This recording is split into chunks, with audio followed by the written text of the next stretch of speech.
12 अप्रैल 2026 को मुंबई के breach candy अस्पताल में भारतीय संगीत की दिग्गज हस्ती आशा भोसले का निधन हो गया था, जहां वे छाती के संक्रमण और थकान के बाद भर्ती थीं और मल्टी ऑर्गन फेलियर के कारण उन्होंने अंतिम सांस ली। 13 अप्रैल को उनके अंतिम संस्कार का आयोजन मुंबई के शिवाजी पार्क श्मशान घाट पर पूर्ण राजकीय सम्मान के साथ किया गया, जिसमें उनके पुत्र आनंद भोसले ने मुखाग्नि दी। इस पूरे घटनाक्रम ने पूरे देश को शोक में डुबो दिया, क्योंकि आशा भोसले की आवाज ने दशकों तक लाखों दिलों को छुआ था और उनकी विदाई ने संगीत जगत में एक युग का अंत कर दिया। इस दुखद समाचार पर हम आपको विस्तार से जानकारी दे रहे हैं।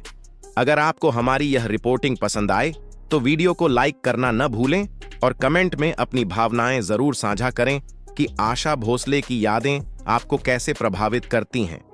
आशा भोसले की अस्पताल में भर्ती की खबर शनिवार 11 अप्रैल को आई थी, जब उन्हें छाती के संक्रमण और अत्यधिक थकान के कारण ब्रीच कैंडी अस्पताल ले जाया गया था। उनके परिवार के सदस्यों ने बताया कि वे कुछ दिनों से अस्वस्थ महसूस कर रही थीं और चिकित्सकों की टीम ने उनकी स्थिति पर नजर रखी, लेकिन रविवार को उनकी तबीयत अचानक बिगड़ गई और कार्डियक अरेस्ट के बाद मल्टी ऑर्गन फेलियर ने उन्हें हमसे छीन लिया। उनके पुत्र आनंद भोसले ने परिवार की ओर से यह दुखद सूचना दी और कहा कि उनकी मां ने संगीत को अपना जीवन समर्पित कर दिया था। निधन की खबर फैलते ही बॉलीवुड संगीतकारों, कलाकारों और आम लोगों में शोक की लहर दौड़ गई, क्योंकि आशा भोसले का नाम भारतीय सिनेमा के साथ हमेशा जुड़ा रहेगा। उनके निधन के बाद परिवार ने अंतिम दर्शन के लिए व्यवस्था की। 13 अप्रैल को सुबह उनके लोअर परेल स्थित आवास कासा ग्रांडे टावर ए पर पार्थिव शरीर को रखा गया, जहां सुबह 10 बजे से दोपहर 2 बजे तक हजारों प्रशंसक और हस्तियां अंतिम श्रद्धांजलि अर्पित करने पहुंची। परिवार ने भीड़ से बचने की अपील की थी, फिर भी लोग भावुक होकर पहुंचे और उनके गानों की धुन गुनगुनाते रहे। शाम 4 बजे पार्थिव शरीर को शिवाजी पार्क ले जाया गया, जहां मुंबई पुलिस की ओर से गार्ड ऑफ ऑनर दिया गया और पूरे राजकीय सम्मान के साथ अंतिम संस्कार संपन्न हुआ। आशा भोसले का जन्म सन 1933 में महाराष्ट्र के सांगली में हुआ था। वे संगीतकार परिवार से ताल्लुक रखती थीं। उनके पिता दीनानाथ मंगेशकर संगीत के क्षेत्र में सक्रिय थे और बचपन से ही उन्होंने संगीत की शिक्षा ली थी।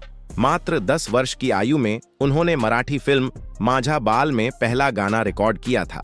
इसके बाद वे मुंबई आ गईं और धीरे धीरे हिंदी सिनेमा में अपनी जगह बनाने लगीं। 50 के दशक में ओ.पी. नैयर के साथ उनके गाने ने उन्हें लोकप्रियता दिलाई और 60 के दशक में आर.डी. बर्मन के साथ उनका जादू छा गया। उन्होंने हजारों गानों में अपनी आवाज दी, जो रोमांटिक से लेकर कैबरेट नंबर तक हर शैली में फिट बैठते थे। उनकी बहुमुखी प्रतिभा ने उन्हें सबसे ज्यादा रिकॉर्डिंग करने वाली गायिका का दर्जा दिलाया और Guinness book of world records में उनका नाम दर्ज है। उनके करियर की बात करें तो उन्होंने 20 से ज्यादा भाषाओं में गाने गाए, जिनमें हिंदी के अलावा मराठी, बंगाली, तेलुगु, तमिल और कई विदेशी भाषाएं शामिल हैं।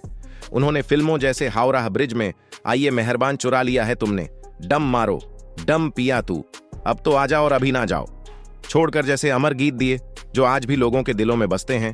उनकी आवाज ने न सिर्फ बॉलीवुड को नई ऊंचाइयां दी, बल्कि उन्होंने गजल, पॉप और क्लासिकल जैसी विधाओं में भी अपना कमाल दिखाया। आशा भोसले को पद्म विभूषण, दादा साहेब फाल्के पुरस्कार और कई फिल्म फेयर अवार्ड्स मिले थे।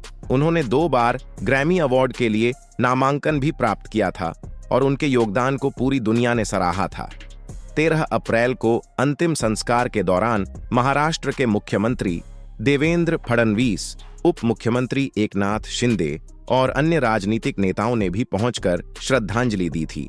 बॉलीवुड से टैबू ने उनकी पोती जनई भोसले को गले लगाकर सांत्वना दी, जबकि सचिन तेंदुलकर अपनी पत्नी अंजलि के साथ भावुक नजर आए।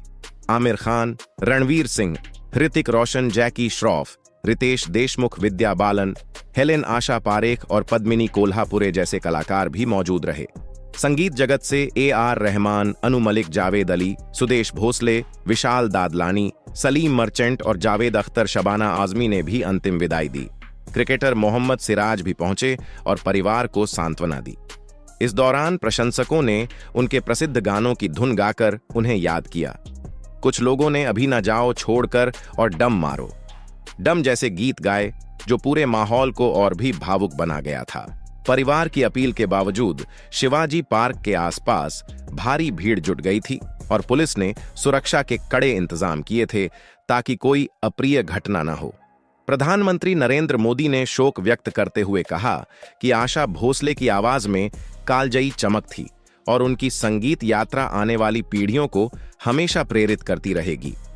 राष्ट्रपति द्रौपदी मुर्मू ने भी उनके निधन को संगीत जगत में अपूरणीय क्षति बताया और कहा कि उनकी आवाज ने देश के संगीत प्रेमियों के दिलों में जगह बनाई थी। देश भर में शोक की लहर फैली हुई है। कई राज्यों के मुख्यमंत्री और गवर्नर ने भी श्रद्धांजलि दी। मेघालय के मुख्यमंत्री कोनराड सांगमा समेत कई नेताओं ने उनके योगदान को याद किया।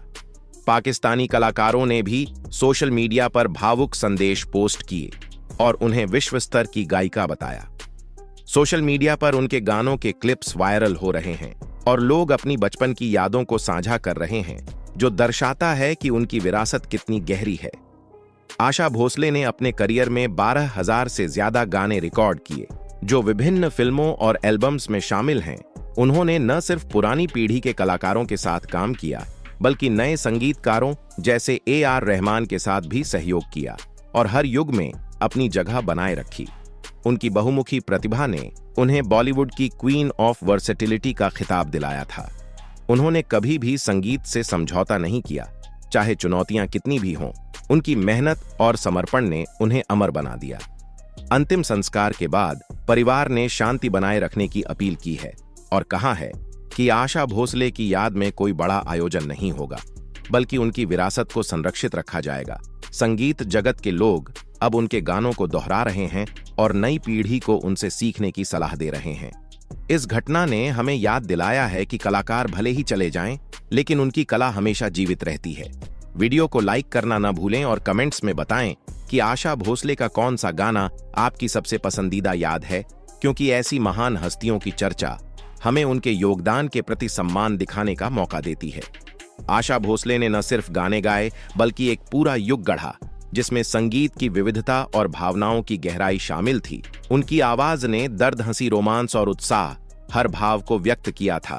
उन्होंने महिलाओं को संगीत क्षेत्र में आगे बढ़ने की प्रेरणा दी और साबित किया कि मेहनत से कोई भी मुकाम हासिल किया जा सकता है। उनके साथ काम करने वाले संगीतकार आज भी उनके अनुभव को याद करते हैं और कहते हैं कि उनकी वोकल रेंज अनुपम थी। देश के विभिन्न हिस्सों से श्रद्धांजलि के संदेश आ रहे हैं।